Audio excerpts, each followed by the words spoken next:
O mecanismo psíquico dos fenômenos histéricos de Sigmund Freud e Joseph Breuer.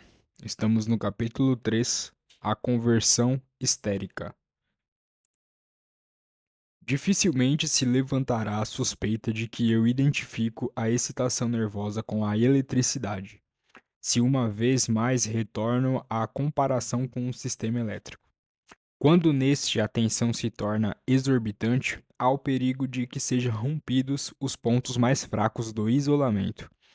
Fenômenos elétricos aparecem então em pontos anormais, ou quando dois fios se acham bem próximos. Forma-se um curto-circuito.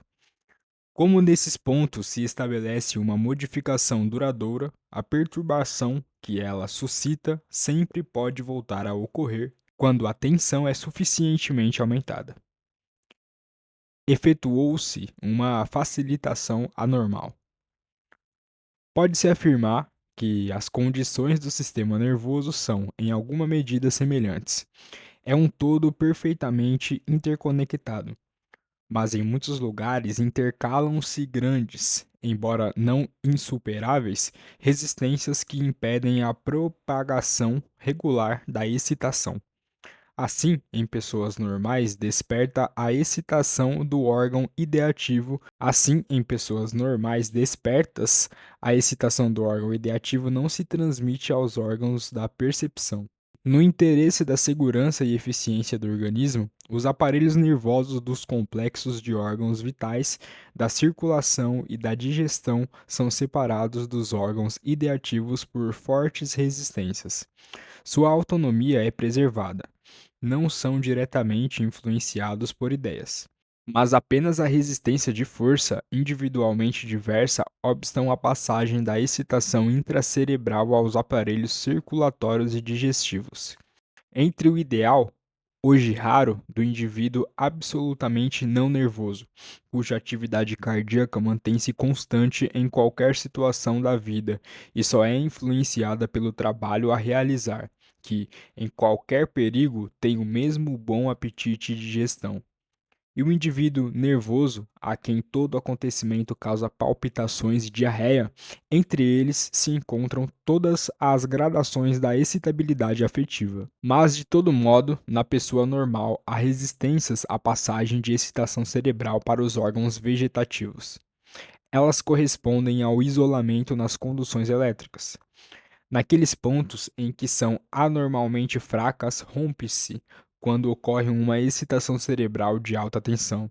E esta, a excitação do afeto, passa para o órgão periférico. Das duas condições para isso, acima mencionadas, uma já foi discutida em detalhes. Trata-se de um alto grau de excitação intracerebral que pode ser compensado nem pela atividade ideativa nem por descarga remota, ou é demasiado alto para que essa última pudesse bastar. A outra condição é uma fraqueza anormal das resistências em vias condutoras. Ela pode ser inerente à constituição original da pessoa, predisposição inata. Pode ser determinada por estados de excitação prolongados que, por assim dizer, afrouxam a estrutura do sistema nervoso e diminuem todas as resistências. Predisposição da puberdade. Ou por influências debilitadoras, doença, subnutrição, etc. Predisposição dos estados de esgotamento.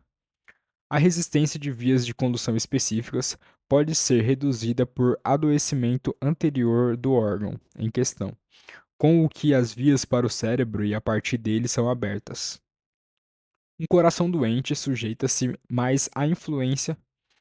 Um coração doente sujeita-se mais à influência do afeto do que um sadio. Tenho uma caixa de ressonância no abdômen, disse-me uma mulher que sofria de parametrite crônica. Se algo acontecesse, desperta minha velha dor, predisposição por doença local. As ações em que normalmente se descarrega a excitação dos afetos são ordenadas e coordenadas, ainda que a miúde sem propósito. Mas uma excitação exorbitante pode contornar os centros de coordenação ou rompê-los e escoar em movimentos elementares. Nos lactentes, além do ato respiratório de gritar, são efeito e expressão do afeto apenas aquelas contrações musculares intracoordenadas, o arquear-se e o espernear. Com o desenvolvimento, a musculatura submete-se cada vez mais ao domínio da coordenação e da vontade. Mas o opistotono, que representa o máximo de esforço de toda a musculatura do corpo, e os movimentos clônicos de debater-se e espernear permanecem ao longo da vida. A forma de reação para a excitação cerebral máxima, tanto para a excitação puramente física do ataque epilético, como para a descarga dos afetos máximos, sob a forma de convulsão mais ou menos epileptoide, a parte puramente motora do ataque histérico.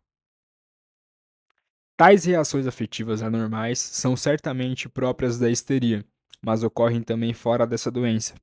Elas indicam um grau mais ou menos alto de nervosismo, não de uma histeria.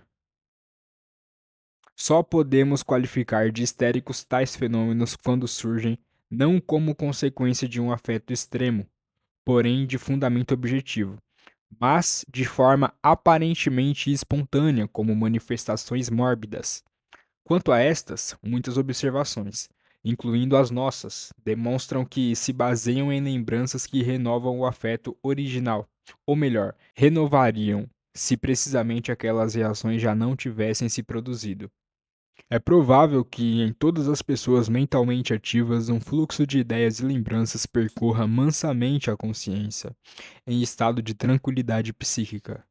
Em geral, com ideias tão pouco vívidas que não deixam nenhum vestígio na memória e não se pode dizer em seguida como a associação se efetuou. Mas se aflora uma ideia ligada originalmente a um forte afeto, este se renova com maior ou menor intensidade. A ideia, assim, realçada de afeto, assoma então clara e viva a consciência. A força do afeto que uma lembrança pode desencadear varia muito, conforme a medida em que ela foi exposta a diversas influências desgastantes. Varia principalmente segundo a medida em que o afeto original foi abreagido. Na comunicação preliminar, destacamos como é diverso o grau em que, por exemplo, o afeto da cólera por uma ofensa é despertado pela lembrança, consoante a ofensa tenha sido revidada ou suportada em silêncio.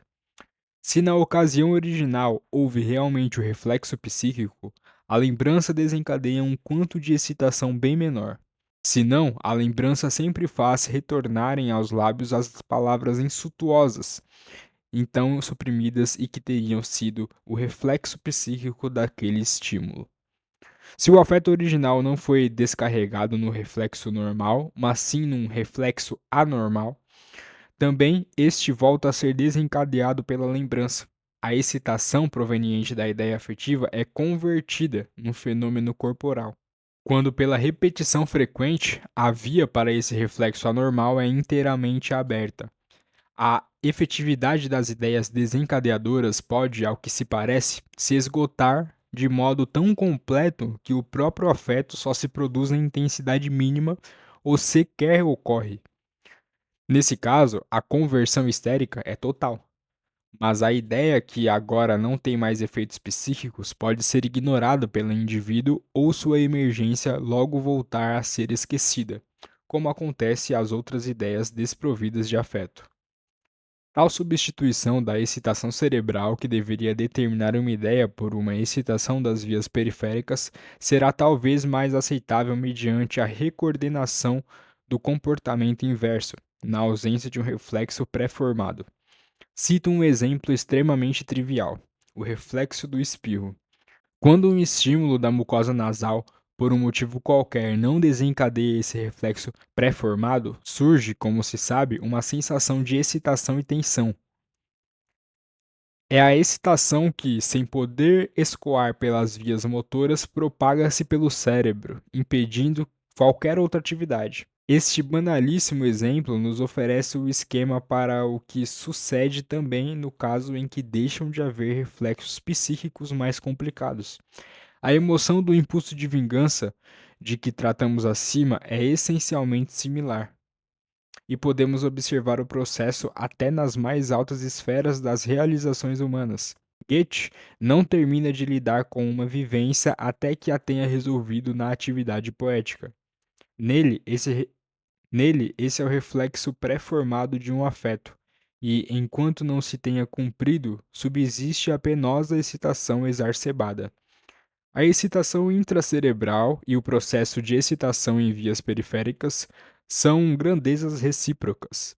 A primeira aumenta se e enquanto um reflexo não é desencadeado, diminui e desaparece quando é convertida em excitação nervosa periférica. Assim, não parece incompreensível que nenhum afeto perceptível surja quando a ideia que deveria motivá-lo desencadeia imediatamente um reflexo anormal, e neste logo escoa a excitação nascente. A conversão histérica é então completa. A excitação originalmente intracerebral do afeto foi transformada em processo de excitação das vias periféricas. A ideia, originalmente afetiva, agora não mais provoca o afeto, mas apenas o reflexo anormal.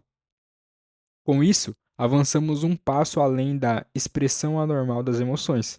O fenômeno histérico, reflexo anormal, não se afigura ideogênico mesmo aos doentes inteligentes e bons observadores, porque a ideia motivadora não é mais realçada de afeto nem distinguida de outras ideias e lembranças.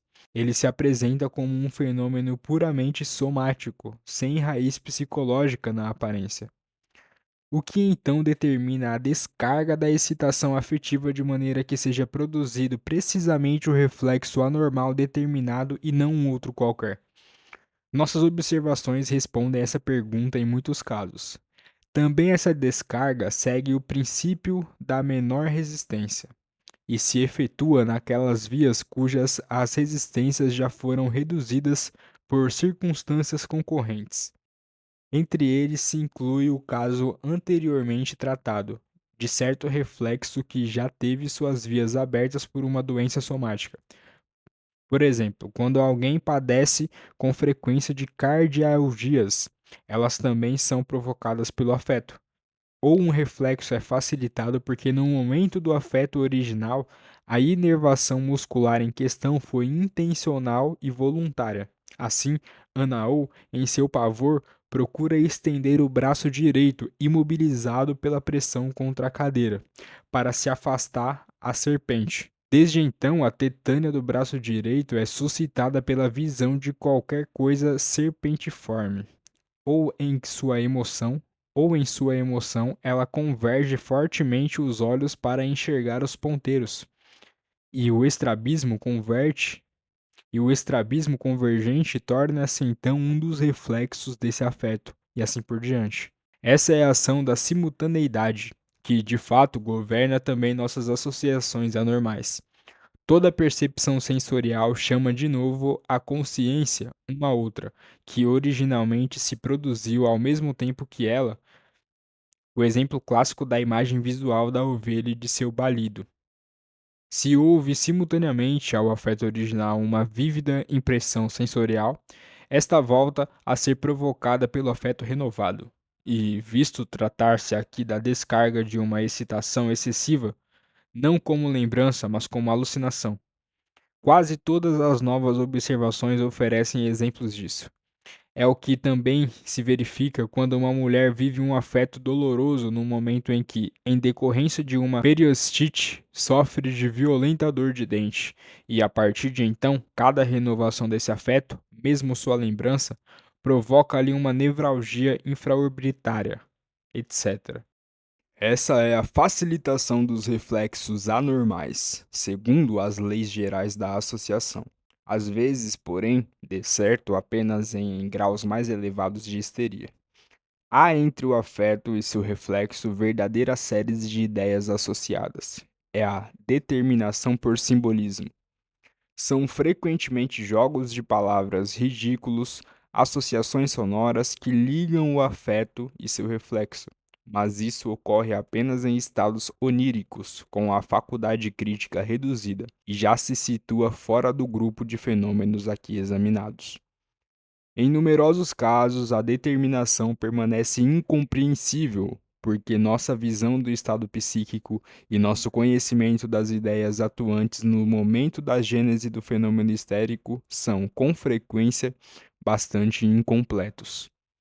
Mas podemos presumir que o processo não seja de todo diverso daquele que compreendemos em casos mais favoráveis. Designamos como traumas psíquicos as vivências que desencadeiam o afeto original e cuja a excitação foi depois convertida em fenômeno somático. E como sintomas histéricos de origem traumática, as manifestações patológicas assim produzidas. A designação histeria traumática já é dada aos fenômenos que, como consequência de ferimentos corporais, traumas em sentido estrito, constituem uma parte da neurose traumática. A conversão histérica da excitação psíquica originada não de estímulos externos ou da inibição de reflexos psíquicos normais, mas da inibição do curso das associações, está em perfeita analogia com a gênese dos fenômenos histéricos determinados por trauma. O exemplo elementar e paradigma disso fornece a excitação produzida quando um nome não nos ocorre, quando não conseguimos solucionar um enigma e etc. Se nos dizem o nome ou a palavra do enigma, fecha-se a cadeia das associações, desaparecendo a excitação, tal como ao término de uma cadeia de reflexos. A força da excitação decorrente da interrupção de uma série de associações é proporcional ao interesse que esta tem para nós, isto é, ao grau em que ela mobiliza a vontade. Mas como, na busca de uma solução do problema ou em ações similares, sempre se realiza um grande trabalho, ainda que sem sucesso. Mesmo a excitação intensa encontra seu emprego e não compele a descarga, por isso jamais se tornando patogênica. Isso provavelmente ocorre quando o curso das associações é inibido pela existência de incompatibilidade entre ideias de igual valor. Quando, por exemplo, novos pensamentos entram em conflito com complexos de ideias firmemente enraizados. De tal natureza é o tormento da dúvida religiosa, a que muitas pessoas estão sujeitas e muitas mais estiveram no passado. Também aí a excitação só aumenta num grau considerável e com ela a dor psíquica, o sentimento de desgosto, quando entra em um jogo um interesse da vontade do indivíduo, quando aquele que duvida se acredita ameaçado em sua felicidade, na salvação de sua alma.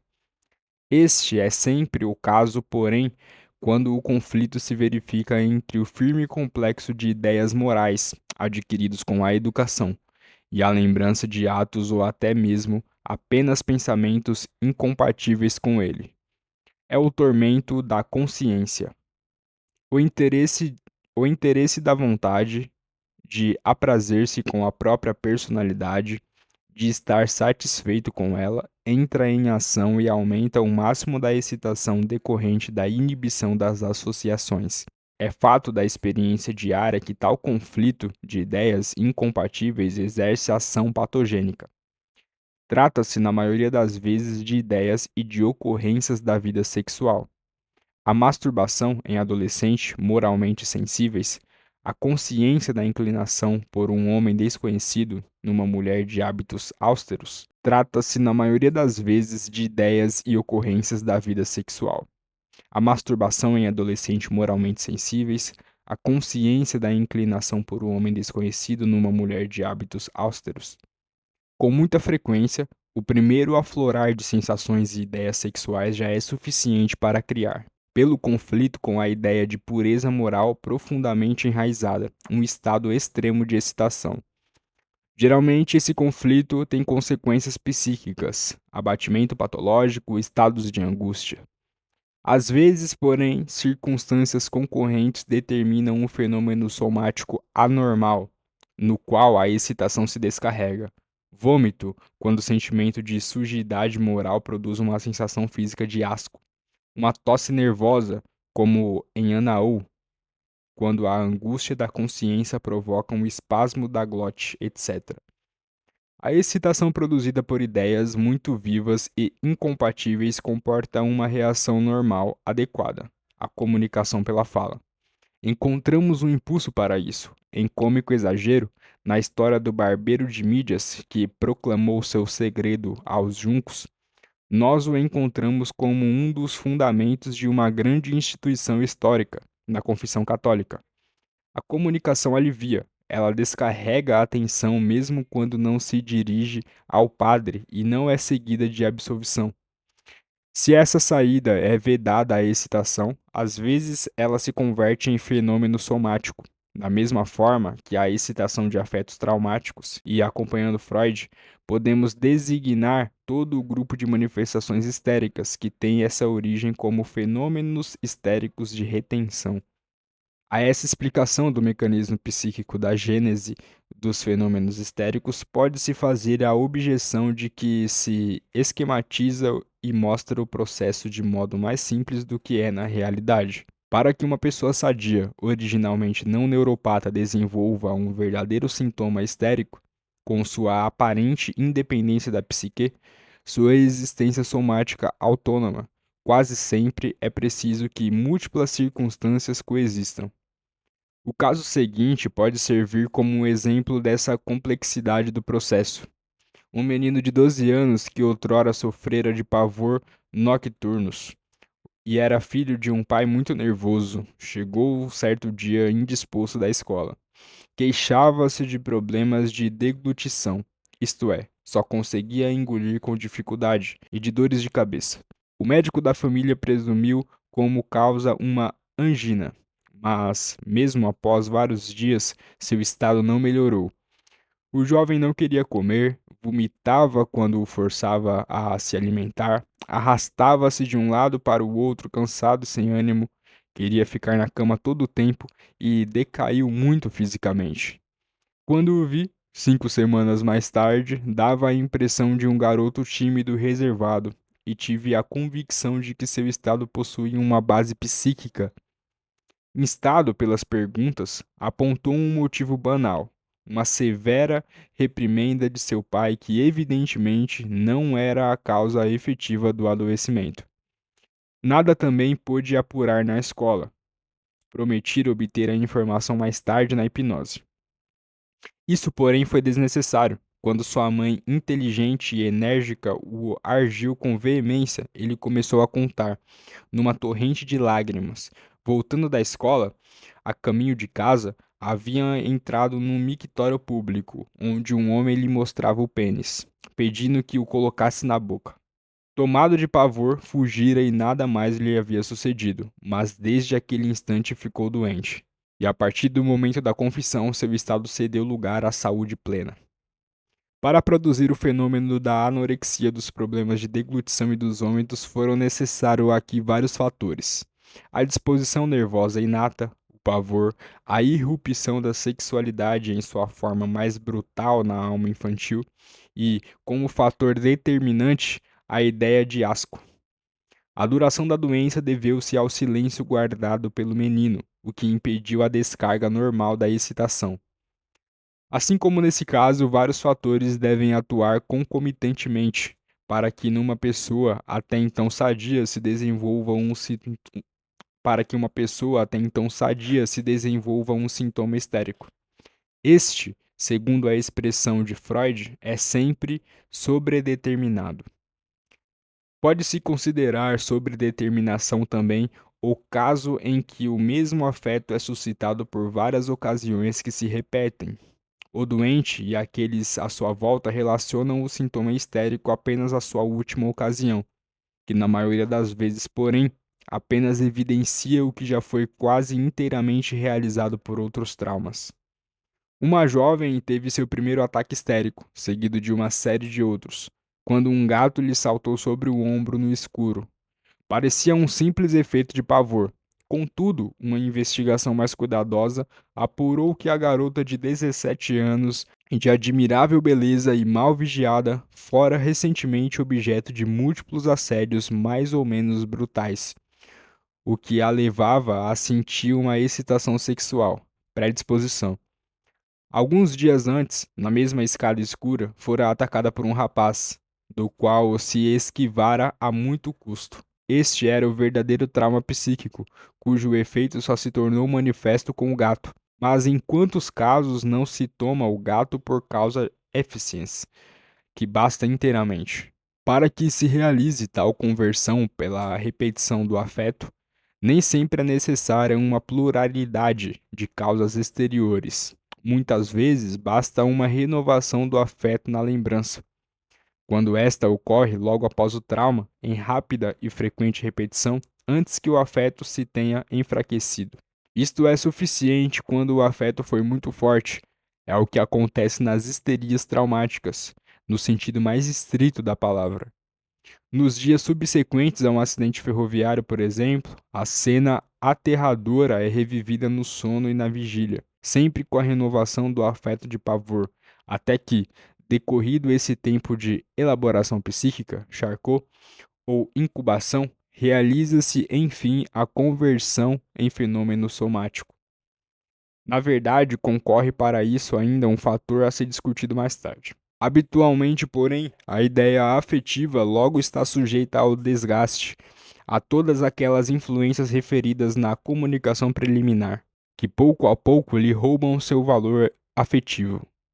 Seu reaparecimento provoca um grau de excitação cada vez menor, e com isso, a lembrança perde a capacidade de contribuir para a produção de um fenômeno somático. A facilitação do reflexo anormal cessa gradualmente, e assim, o status quo ante se restabelece.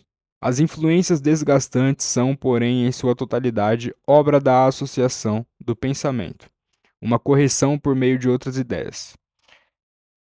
Esta torna-se impossível quando a ideia afetiva é retirada do trânsito associativo, e em tal caso conserva esta última todo o seu valor afetivo.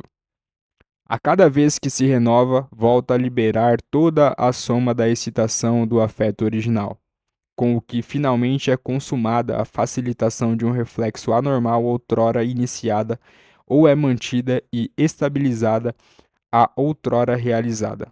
O fenômeno da conversão histérica se estabelece então de forma completa e duradoura. Conhecemos de nossas observações duas formas de tal exclusão de ideias afetivas da associação.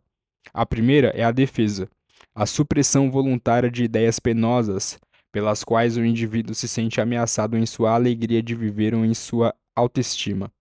Freud, em sua comunicação sobre as neuropsicoses de defesa, e nas histórias clínicas aqui expostas, falou sobre esse processo, que seguramente possui alta significação patológica.